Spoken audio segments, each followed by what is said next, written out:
आज बहुत से मसलों पर आपके सामने कुछ तथ्यों को रखना है और उन तथ्यों को आपके सामने रखने के पीछे का मकसद यह है कि आप सच, एजेंडा, नैरेटिव, इन तीनों में फर्क कर सकें। देखिए, सियासत में बयानबाजी, आरोप प्रत्यारोप, चुनावी मुद्दों पर हल्के फुल्के तरीके से तंज करना, ये सब चलता है, समझ में भी आता है और लोगों को, वोटर्स को तो तुरंत समझ में आ जाता है।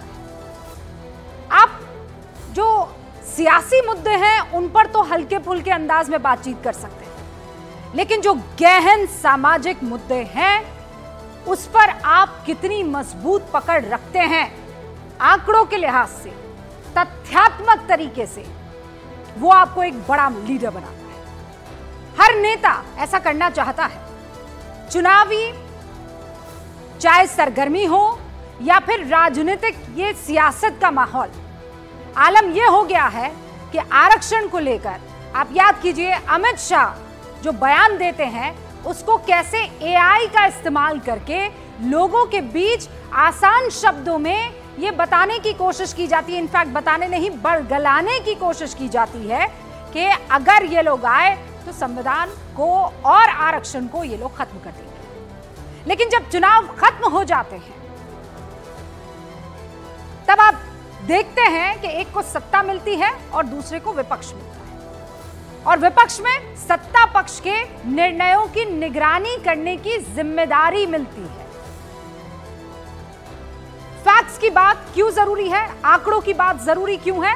क्योंकि इससे आपकी नीयत पता चलती है। नीयत कैसे? कि भाई आपने एक वादा किया, उस वादे को आप पूरा करने के लिए क्या तथ्यात्मक रूप से, फैक्चुअली वो काम कर पा रहे हैं? In reality are you able to do it और you are willing to do it?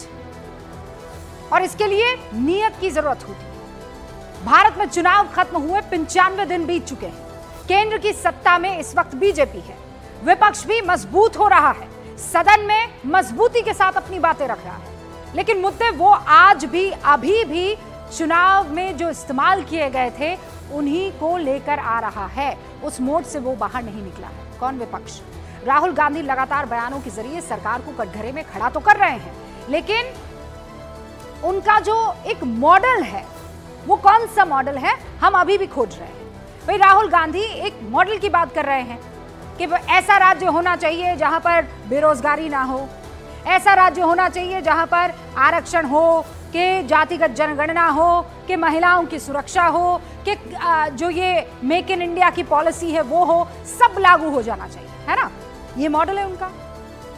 और मॉडल की बात इसलिए क्योंकि 2014 में आखिरी बार देश में सत्ता परिवर्तन जब हुआ था तब कांग्रेस के पास केंद्र की सरकार का कामकाज था, बीजेपी के पास अपने चेहरे नरेंद्र मोदी का एक मॉडल था। कौन सा मॉडल था? गुजरात मॉडल। जनता को दोनों में एक को चुनना था कि अभी जो सरकार चला रहे हैं वो, या ये जो मोदी नाम का शख्स है जिसने एक मॉडल पेश किया है गुजरात का, इसे पसंद करना है। और जनता ने अपनी पसंद को चुन लिया। केजरीवाल ने भी पंजाब में क्या रखा सामने?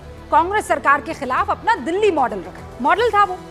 लेकिन मौजूदा दौर में क्या कांग्रेस केंद्र की सत्ता के सामने कोई ऑल्टरनेट मॉडल रख पाई है? चीन का मॉडल भारत में थोड़ी चलेगा, है? वियतनाम का मॉडल थोड़ी चलेगा, क्योंकि राहुल जी ये जानते हैं कि चीन में लोकतंत्र नहीं है। जो मॉडल राहुल गांधी देश की जनता को दिखा सकते हैं वो क्या मॉडल है, बताइए मुझे। हिमाचल प्रदेश का हो सकता है, तेलंगाना का हो सकता है, या कर्नाटक का हो सकता है। ये तीन ही मॉडल है क्योंकि वहां 3 राज्यों में कांग्रेस की सरकार है। क्या इन 3 राज्यों में से कोई एक राज्य राहुल जो कह रहे हैं उसे ग्राउंड पर फैक्चुअली उतार रहा है? राहुल गांधी के मुख्य रूप से 2 चीजों को लेकर बातों को आपने सुना होगा। पहला यह है कि जातिगत जनगणना होनी चाहिए, समाज के 90% आबादी की हिस्सेदारी होनी चाहिए, राइट राहुल जी? सबको बराबर का हक मिलना चाहिए। और दूसरा है वो खटाखट मॉडल, यानी डायरेक्ट मदद लोगों के अकाउंट में पैसे डालकर, है ना? तो जातिगत जनगणना और आबादी को लेकर हिस्सेदारी पर राहुल इतने गंभीर है कि अमेरिका में उन्होंने कहा कि वो ऐसी जगह रहना नहीं चाहते जहां 90% आबादी को उसका असल हक ना मिले। जाहिर है जब 3 राज्यों में उनकी पार्टी की सरकार का गठन हो रहा था, तब राहुल ने आबादी और हिस्सेदारी का पूरा ख्याल रखा होगा। ये तो एकदम मानकर ही चलना चाहिए कि जिस मॉडल को पूरे देश में वो लागू करना चाहते हैं, जहां उन्हें सत्ता मिली है उधर तो वो लागू करेंगे ही करेंगे। और इन दोनों मुद्दों का हाल क्या है कांग्रेस शासित तीनों राज्यों में, हमने उसके आंकड़े जुटा लिए। हिमाचल प्रदेश में कुल 11 मंत्री हैं। ये 90% हिस्सेदारी की मैं बात कर रही हूं। 11 मंत्री हैं कुल, जिनमें से सिर्फ 2 दलित हैं, जबकि हिमाचल प्रदेश में दलितों की आबादी है 27%। अब कर्नाटक आ जाइए, 34 मंत्री हैं कर्नाटक में, इसमें सिर्फ 4 दलित हैं और 2 मुस्लिम हैं। आबादी के हिसाब से कर्नाटक में सबसे ज्यादा दलित हैं, 19.5%, 19.5%। उसके बाद नंबर आता है मुसलमानों का 16%। और कितने मंत्री हैं? 2। और तेलंगाना की बात करूं तो तेलंगाना में मुख्यमंत्री सहित 12 मंत्री हैं, 2 दलित है, 2 ओबीसी मंत्री हैं, मुस्लिम मंत्री एक भी नहीं है। जबकि तेलंगाना में 88% आबादी दलित है, ओबीसी है और मुस्लिम। और खास बात यह है कि तेलंगाना में रेड्डी जाति की संख्या सिर्फ, और ये जातिगत जनगणना को लेकर जो बार बार बातचीत चल रही है, कोई भी चेहरा हो सकता है, न्यूज़ 18 इंडिया का ये मानना है। उसकी जाति से ज्यादा कितना वो काम कर रहा है ये महत्वपूर्ण है, हम ये मानते हैं। लेकिन चूंकि जाति की बात चल रही है, तो तेलंगाना में रेड्डी जाति की संख्या सिर्फ 6% है, जबकि मुख्यमंत्री सहित राज्य में 4 मंत्री रेड्डी समुदाय के हैं। बताइए, जिसकी जितनी भागीदारी उसकी उतनी हिस्सेदारी कहां है राहुल जी?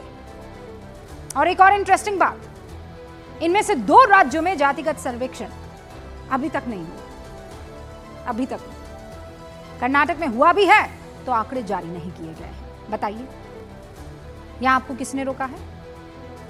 किसने हाथ पकड़े हैं आपके? और अब आते हैं राहुल गांधी के उस खटाखट मॉडल के वादे पर जो उन्होंने इन तीनों राज्यों में किए थे। क्या वो लागू हो पाए हैं? आंकड़े क्या बताते हैं?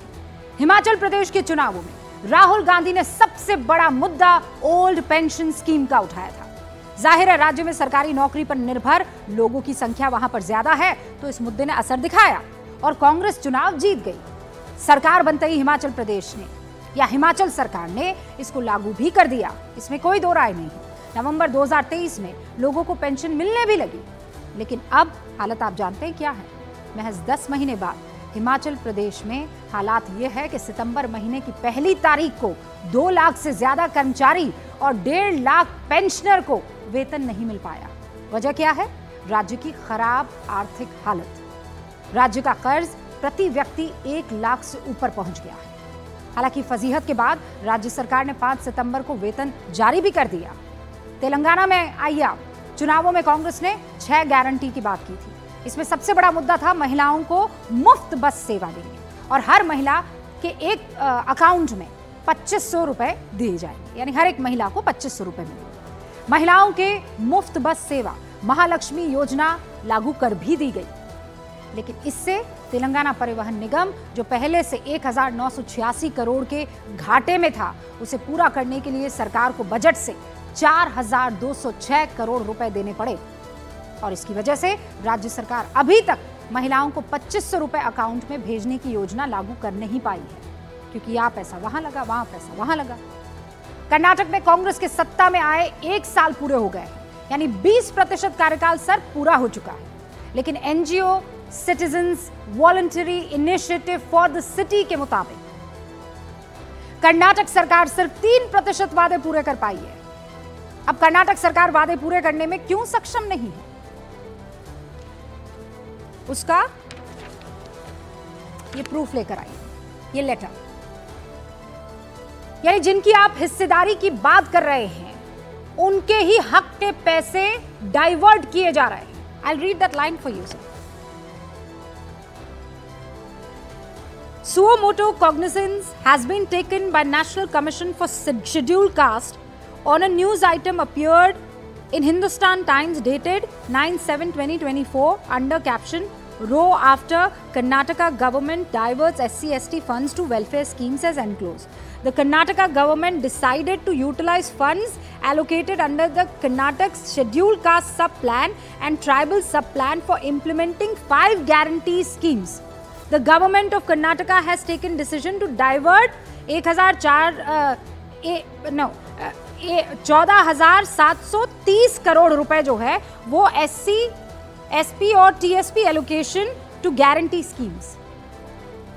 यानी जो स्कीम्स की गारंटी दी गई है उसको पूरा करने के लिए SC, ST का जो फंड एलोकेट किया था वो पैसा हम इधर डाइवर्ट कर रहे हैं, SC, ST का। ऐसे में सवाल उठता है कि अब जब आपने जो मॉडल नारों के जरिए देश को बताया है उसकी प्रैक्टिकलिटी कितनी है, उस पर आपकी पार्टी, आपकी सरकार कितनी खरी उतर पा रही है? बोलने के लिए उन मुद्दों को उछालना कितना सही है, आप ही बताइए। और इसीलिए आज गूंज में इन्हीं सारे सवालों पर बात करना बेहद जरूरी है। न्यूज़ 18 इंडिया चौपाल, एक ऐसा मंच जहां जब जब बात निकलेगी तो सिर्फ दूर तक नहीं बल्कि दुनिया के कोने कोने में जाएगी, क्योंकि इस बार बात होगी भारत के वैश्विक महाशक्ति बनने के लक्ष्य पर। सरकार, समाज, सेलिब्रिटी और स्पोर्ट्स स्टार्स के साथ न्यूज़ 18 इंडिया चौपाल देखिए सिर्फ न्यूज़ 18 इंडिया पर।